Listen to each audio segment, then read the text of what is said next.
This video intended for entertainment and informative purposes only, but the live commentary may not reflect this rating. Viewer discretion is advised. Hey, it's Celery, and in this episode of Pikmin 2, we're going to continue the Glutton's Kitchen. Let's go. Alright, sub-level 4. Now, just a warning real quick. You're going to want to... I think you might want to have your camera on ground level view, okay? So, oh, yep, there it is. You see that in the distance? Have your purples out. Okay. Hopefully we can get its attention. I'm holding down R currently. Let's wait for its, okay, actually just let go of it. Okay. Wanted to turn around and get you to notice you. This is a Spotty Bull Bear. A Spotty Bull Bear is returning from the first game, and they're a lot tougher in this game because, for one thing, they don't go to sleep anymore. And so, yeah, they're constantly patrolling the floor, and they also have, oh gosh. They also have, dwarf, bull bears, I carry around it usually. Now, also, you might notice that its health bar is still above it after it's died, and also it didn't release a ghost. If its health bar gets full again, the Spotty Bull Bear is going to come back to life. Yeah, I'm dead serious. It will literally start moving again, and you're gonna have to kill it again. And it also dropped this treasure. This was the treasure that was switched with the massive lid from Sub-Level 2. Happiness Emblem. So, yeah. Wait! That cutscene killed my Pikmin! And also the fact that they wouldn't land on top of it for some reason. Guys, would you crush the stupid Pikmin, please? Or, not the Bull Bear! Jeez, I don't want you to crush the Pikmin! You're helping me! Oh. Okay, I should probably start being a little bit more quiet, but... Come on, hit it. Hit it directly on top. Come on. Hit it on top. No! Okay. Okay, that was close. I didn't actually realize its nest was right there, so... Yeah. There we go. Beating that bread bug, made its nest spit out... The nest spit out that, the treasure. And I like that treasure. It looks very yummy. Check it out. Whee! It's on a race car track that we do on the wood floor. Where is that other treasure? Oh, don't tell me the bread book took that too. Yep, the bread book took it.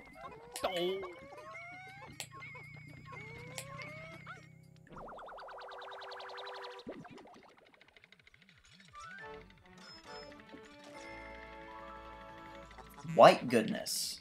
Ugh. Okay. Is this the... Wait a minute.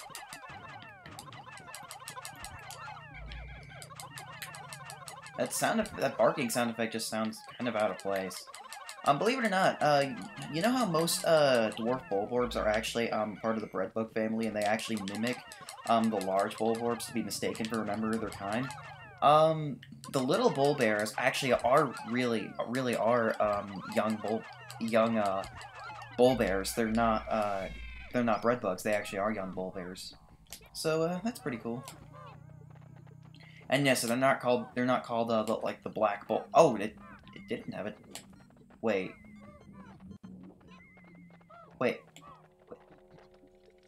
What? Oh, that thing screwed me up again. I always forget it moves to the right, not the left. Now.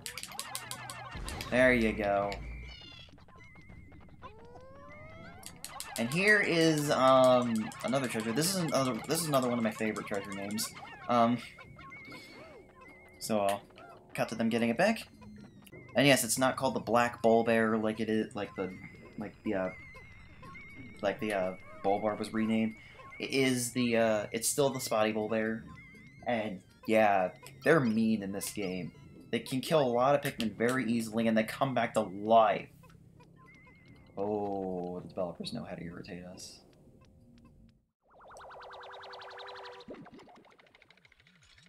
You think it'd be called, like, Motivation or Fuel Source, but no.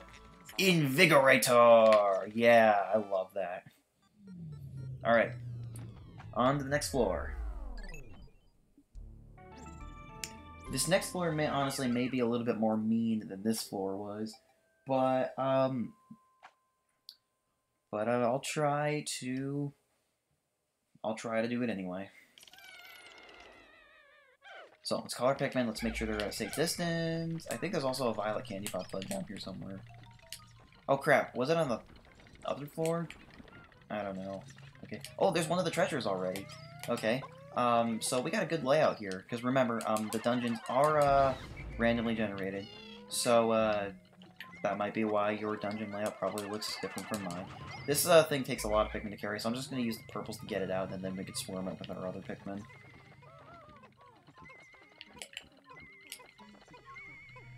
There we go. Dang, it's massive. How are we gonna fit that in the treasure hoard? Okay. How many purples do we have on us now? 9? Okay, that'll do. Let's take the purples off it, actually. But that's the one time you don't want to throw purples.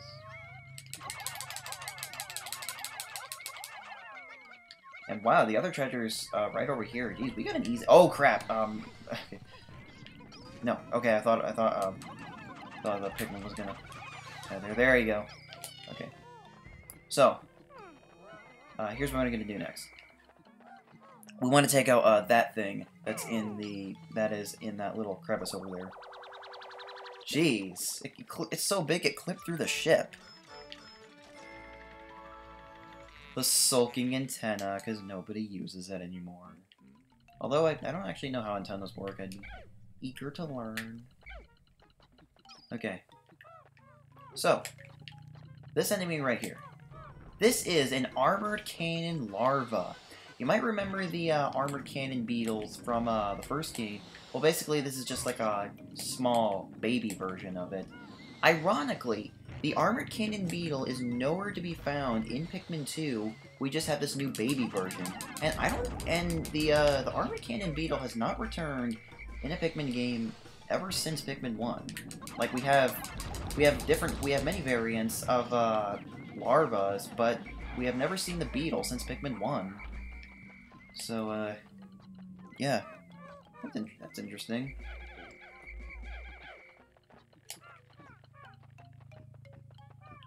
Now, we have another treasure right here that I'm going to, actually, I'm not gonna, ooh, okay, egg trap. Yeah, sometimes there are egg traps. I'm going to, let them carry that bag, and I swear there's I swear there's a violet candy pop bud somewhere in here. So what I think I'll do is, I'll, dismiss our Pikmin there, and I'll just take the reds, so we can beat any bull bears on the way. And the yellow got mixed up in there. Let's see. Oh, be careful, Louie. Lamar! Save the Pikmin, save the Pikmin! No.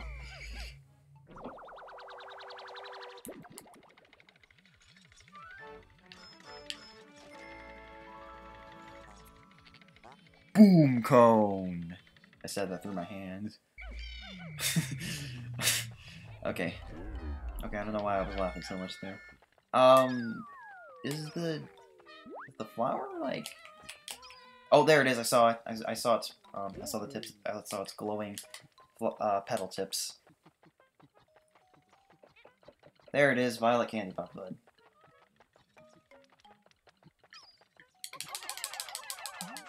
Oop.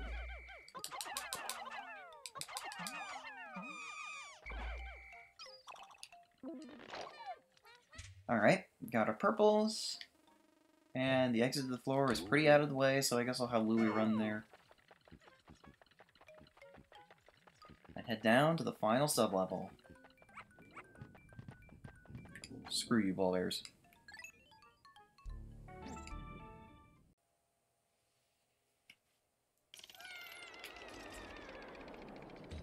Ooh, it's a lot brighter down here, too.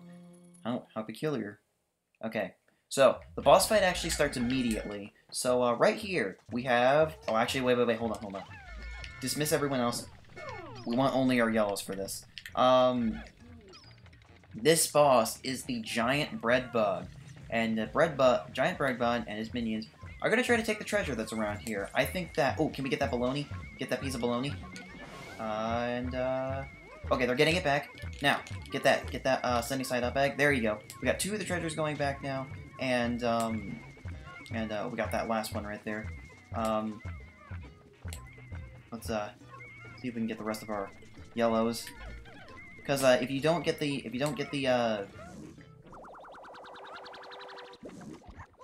there we go, cutscene attack. If you don't get the yellows, oh my gosh, if you don't, what am I trying to say here? If you don't get the treasures before they bring them into their lairs, you'll have to kill the anode beetles to get him back, or you could throw the Pikmin on top of him. Actually, wait, hold on. Okay, the meat of champions is what that was called. Let's get that.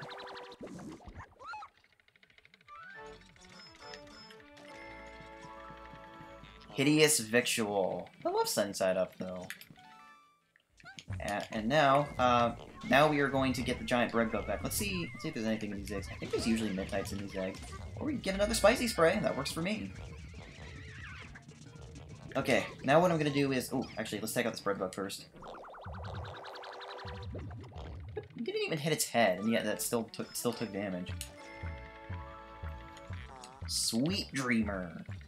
I was never really a fan of strawberry donuts. Well, actually, I am a fan of them. I just don't usually like strawberry ice cream, so I guess that translates to donuts as well. Come on, get that bread bug. Get that bread bug so the giant bread bug will walk onto it. And there you go. So now there's something for it to grab onto. The giant bread bug should go for that little bread bug that has served a bitter spray. Cool.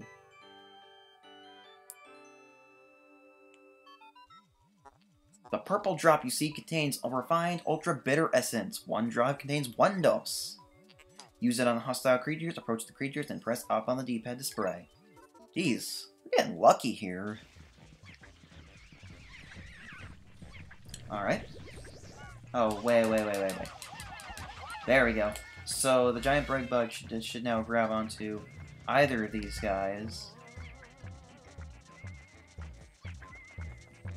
There we go, that's what we were looking for. And once again, just a reminder, if the bread bug is about to get into its nest with then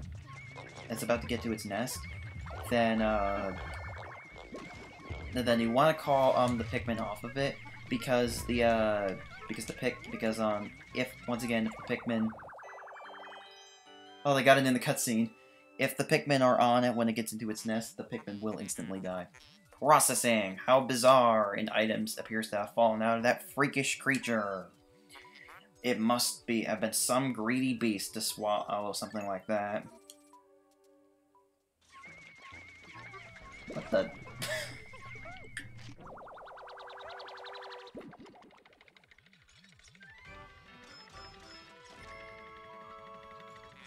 Dream material! Yep. This intriguing material does not conduct electricity. It is far more advanced than the material I was researching. How frustrating. A spacesuit made from this wonder alloy would insulate the wearer from electric shocks. Excellent. This new material has allowed me to complete my anti-electrifier. It is my own invention, with only the smallest iota of outside inspiration. Look at that, it actually says I.O. Maybe the eraser actually said iota. I have now reconfigured your suits with this new material. They will now protect you from electricity. And so yeah, Olimar and Louie are now no longer hurt by electrical hazards. Allow me to demonstrate. Excuse me? Allow me to demonstrate. Yeah, I bet that feels good. Okay, so, we've gotten all the treasures here. We have completed the Glutton's Kitchen. Let us return to the surface with our Pikmin. Yellow Pikmin really got a chance to shine in this dungeon.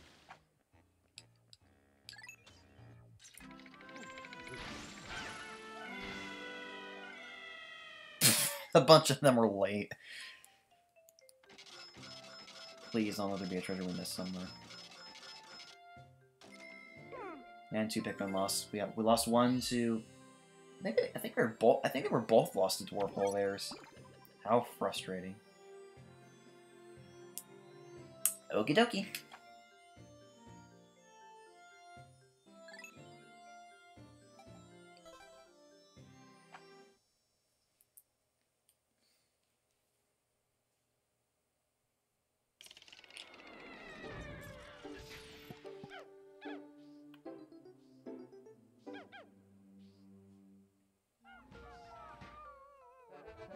50% of the depth recovered. So yeah. We've done pretty much... Oh, we're at the 10-second countdown now. We completed the Glutton's Kitchen, and we've done pretty much everything we can do in the Perplexing Pool. We technically haven't done everything we can do in the Awakening Wood, but that's just what I wanted to do. That's the reason I came back to the Perplexing Pool instead of going back to the Awakening Wood. I just wanted to knock out the 2 dungeons that were here, as well as get the 2 above ground treasures that we could do, since you can do those as soon as you get yellow Pikmin, and that's my reasoning for doing that.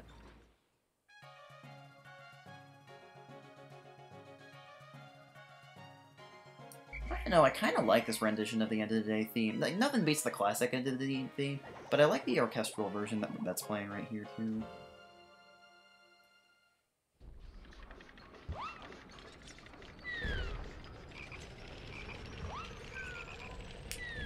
Wow, geez. In the first game, each region had a specific enemy that would come to your base after a day, but in this game it actually randomizes which ones do. So, it can get pretty brutal at times. Come on, we had 6 Wollywogs in there.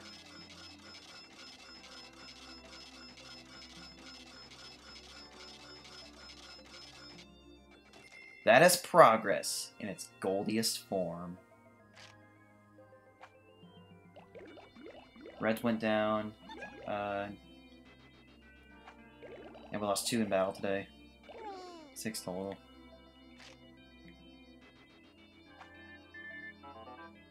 Orima, you're my hero! You've erased half of our debt! Still, things have become a bit dangerous, so I'm going into hiding. Focus on work, and don't slack off! Alright, can't say I blame him.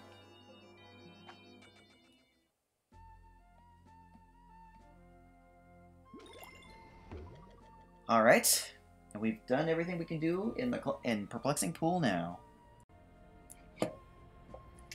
But wait, we're not done yet. We still have the Picklepedia and Treasure Hoards to go through. So if you want to stop watching the video now, you can head right on to the next one. Assuming you're watching this like years in the future, which I don't see why you would be.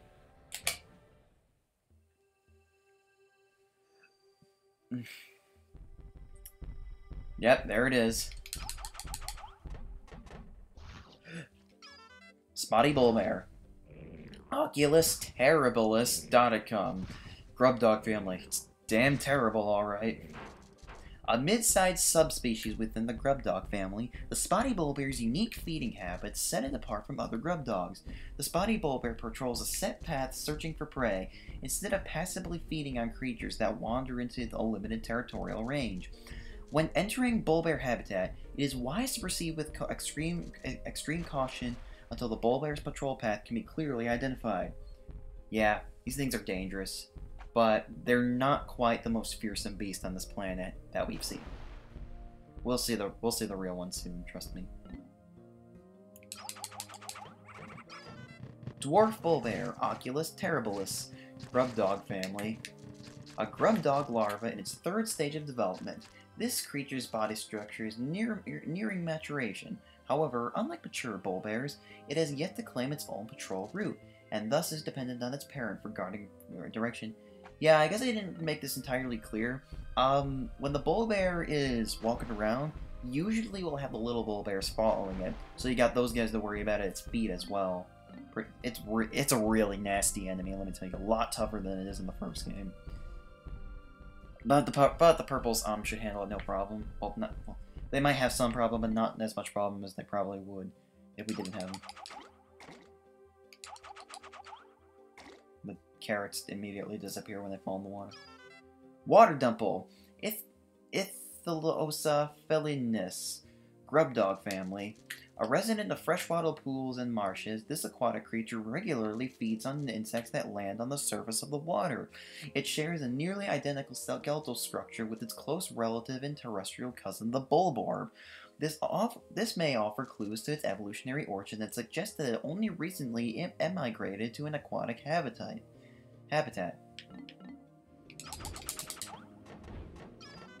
Puffy Blowhog, Sus Inflata, Blowhog family. This species of blowhog uses internally generated hydrogen to inflate a flotation bladder and hover above the ground. The creature's electrified pulse creates a sash of color that flows along the surface of its body, making it a particularly beautiful blowhog species. Precisely how it is able to internally stabilize its highly explosive hydrogen and simultaneously generate electricity remains a mystery. The puppy blowhog blows leaves and grass around to eat the insects underneath. It maintains mid-air buoyancy by using its fin and releasing air through blowholes. This enables it to float effortlessly, even in the breeze. In times of danger, the puppy blowhog can decompress its flotation bladder for a rapid escape from predators.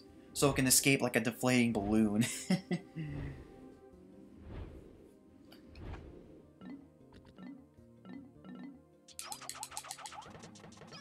Anoid beetle. Scarabum electrodeae.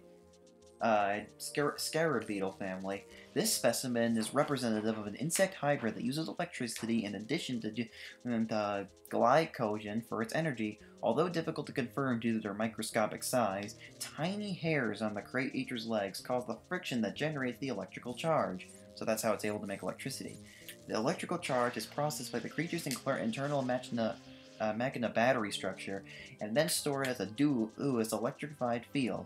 This field reaches critical levels, surplus electricity is emitted, resulting in a low voltage current that is transmitted between specimens. It can shock other creatures in the immediate vicinity. Considering this process, it can be surmised that the largest impetus to pack behavior is not so much for synergetic effect of producing as a pack as it is to take advantage of this most effective means of group preservation. I guess it doesn't. I guess it's not reproduction. Hermit crawmad, Camavarus rustica, crawmad family. Looking at its eyes and sickle-shaped legs, characteristics of cichlids, one would think that this is a relative of the hermit crab. This species, however, has migrated from seaside life in a shell and instead inhabits burrows in the ground. While its legs appear sickle-like, they are pincers that have evolved into a fin shape. This beast feeds on small creatures that pass by its lair, dragging them inside to eat them. Jeez, it's gruesome. Then again, this whole game is gruesome. Fiery Dweevil. Mandarachnia napalmens, Dweevil family. Members of the Dweevil family are known for carrying objects of astounding size on their backs, then mimicking them. The fiery Dweevil is one species in this family. Generally, this is a very gentle insect that feeds on grass nectars, but when faced with danger, the fiery Dweevil ignites flammable internal gases, juts out its jaw, and spews scorching flames. As this clearly makes it a rather dangerous insect, it is best not to linger directly in front of it, even though it doesn't do it unless it's attacked. Golden Candybot Bud, Flora aromia, Candybot family. No matter what color of Pikmin is tossed into the blossom of this flower, it spits out this... Shouldn't it be blossom? It spits out the same number of yellow Pikmin seeds.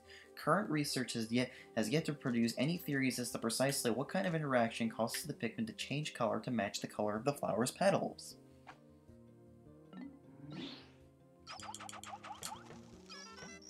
Skitterleaf. Rus pseudoarachnians. I didn't even pronounce that right at all. Skitterling family. The skitterleaf is a relative of the pond skitter that shed its wings and adapted to life on the ground. With no residual trace of its airborne past, the skitterleaf can neither fly nor skit across the surface of the water. The wings have evolved into the leaf-like structure on its back, which serves to hide the skitterleaf through mimicry. It appears quite effective, as few predators can see through this clever disguise.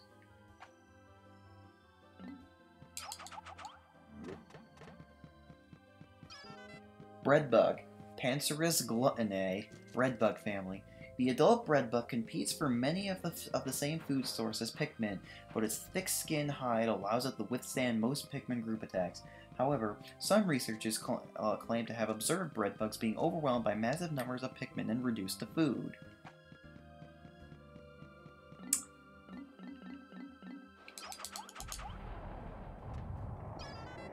Beady longlegs, Pseudoarachnia amoralis, arachnorb family. Although this creature is commonly associated with spiders, it is actually the result of a separate evolutionary line of insectoid creatures. Since the spherical body section supported by the creature's legs carries most of its internal organs, there appear to be no other features that would correspond to a head or abdomen. Well, what else could that ball be? It doesn't have a face, but it's probably its head, and it's got like its heart and its lungs and its stomach in it. Pretty interesting.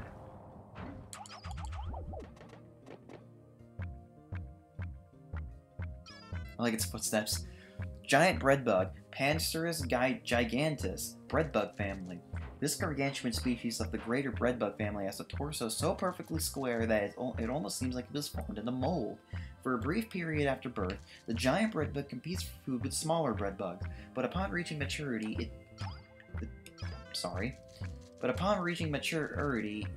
it seeks out much larger prey.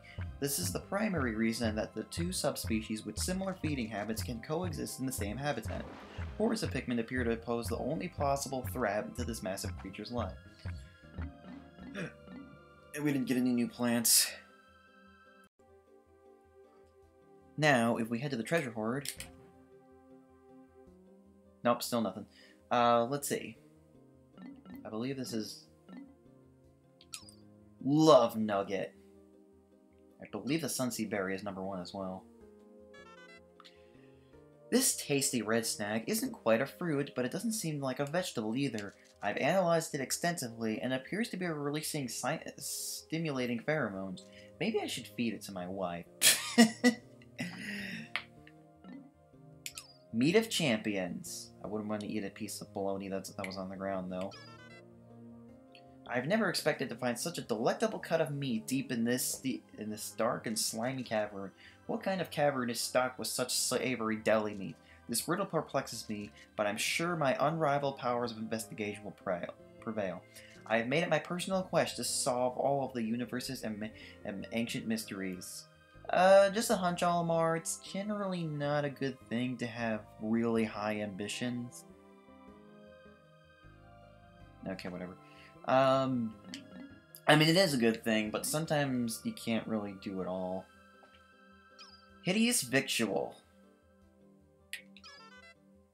We struggled with a titanic breadbug for this treasure. Wasn't that bad, but we finally prevailed. That huge creature has a habit of dragging away treasures and hoarding them in its den. I wonder if there's a way to use these creatures to aid my treasure-seeking mission. On second thought, that's a bad idea. Pikmin are the only creatures I can really rely on. I'd say the same thing, honestly. Imperative Cookie. I feel like you could use this for, like, hypnotizing. I'm a man with an indomitable will, but I can't stop sampling this luscious food. Such an attractive shape, appetizing color, scrumptious smell. I'm getting hungry already. King of Sweets. I've discovered a complex series of underground tunnels beneath the perplexing pool. It seems like I can't walk 10 steps without discovering something previously unheard of. Making new discoveries nourishes my explorer spirit. As a reward for my latest scientific breakthrough, I think I'll eat this grand sweet. Well, you know, it's good to reward yourself. Like, the Team Fortress 3rd soldier, willingly fought for justice during World War II and rewarded himself with his own medals. That's cool. Okay. White goodness. What a momentous discovery! I found an amazing cavern that burrows deep below the surface, or the perplexing pool. The ground was littered with enticing snacks. I've named the scrumptious cavern the Glutton's Kitchen. It was obviously once a shrine to the culinary gods. Hey guys, ever try the Minecraft Farmer's Delight mod? You should definitely try it if you like food mods. Sweet Dreamer. I've toiled long and hard to collect all of these tasty treats. Surely it won't matter if I bring one back for my daughter as a souvenir. She loves snacks. Memorial Shell. It's in the water. I've observed several species of shell-dwelling creatures inhabiting the perplexing pool. One of these feisty beasts forms as a spherical gem within the meaty depths of its shell. In a way, this gem could be considered this creature's life work. I consider my children my life's work. That's good that you consider your family that. Invigorator!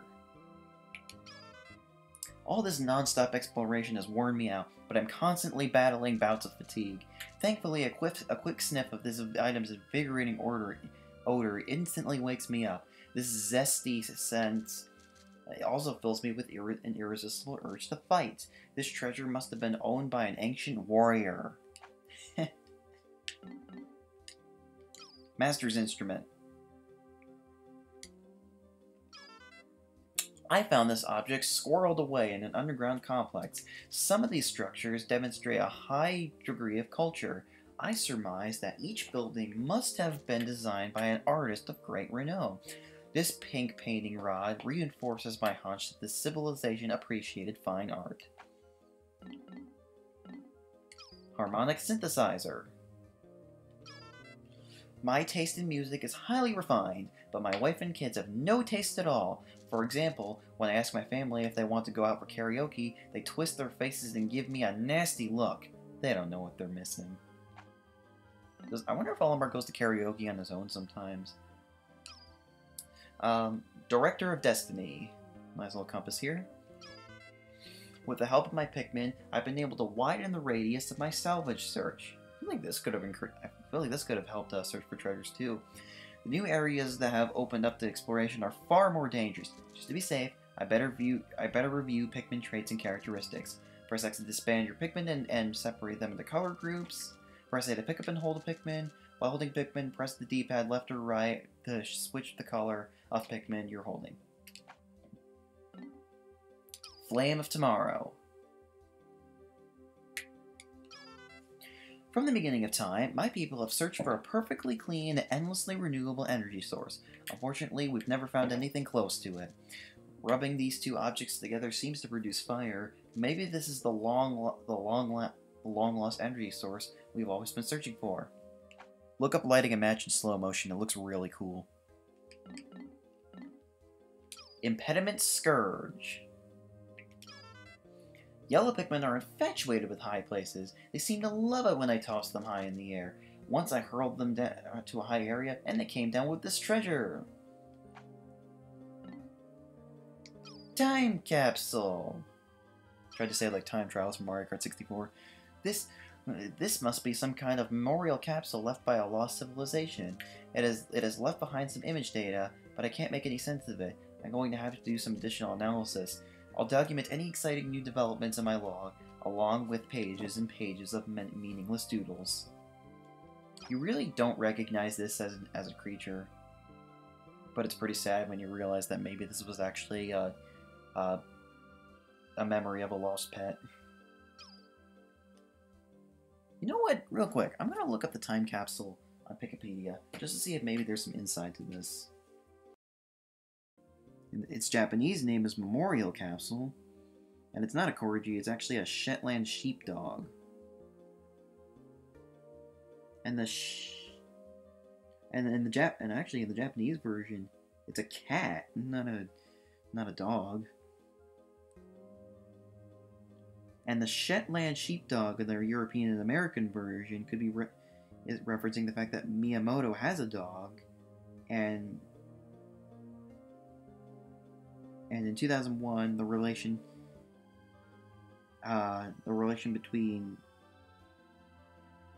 he had that dog in 2001, and the relation between the name Piku and Pikmin could have inspired the change. Interesting.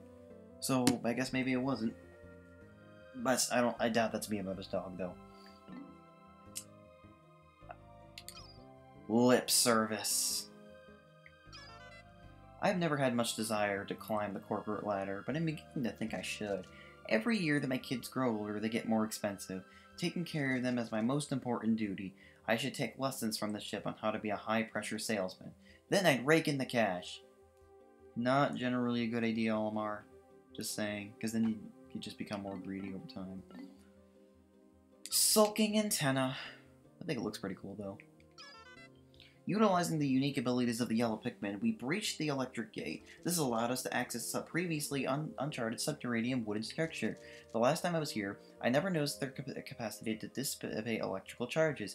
Perhaps they have other undocumented behaviors and abilities. I believe they do have one that we haven't seen. Regal Diamond.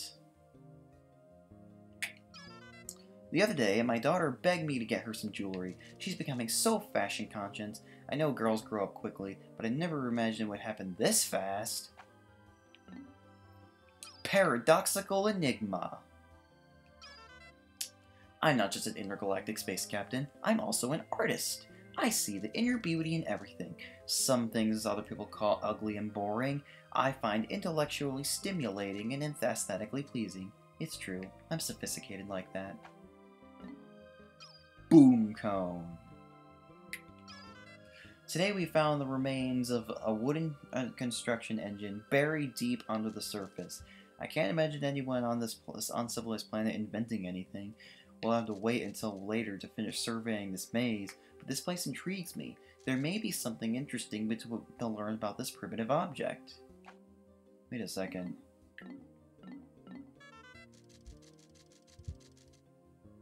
I feel like that would better fit the sulking antenna, but I don't know. Patience tester. Just looking at the steel container makes me want to open it up, but opening it will decrease its value on the alien antiques market. Maybe I'll just use my imaginary can opener and pretend to open it instead. Do you actually need a can opener for it? Yeah, I think you do. Gherkin Gate. Cool plastic. Staring at the symbol tantalizes my taste buds. I've never observed this before, but my sight and sense of taste appear to be connected. Perhaps this is some kind of new psychological advertising. I'll have to tell the ship about it. Massive lid. When people study mysterious objects, they tend to overthink everything and get easily stumped. For example, this is just a lid. Or is it? Well, it's definitely not massive, I'll tell you that. Happiness emblem. When you grow up and get a job, your time doesn't belong to you anymore. To make up for that, you'll have to learn to appreciate the simple pleasures in life. Looking at this pattern we found today makes me feel less miserable. This is today's simple pleasure.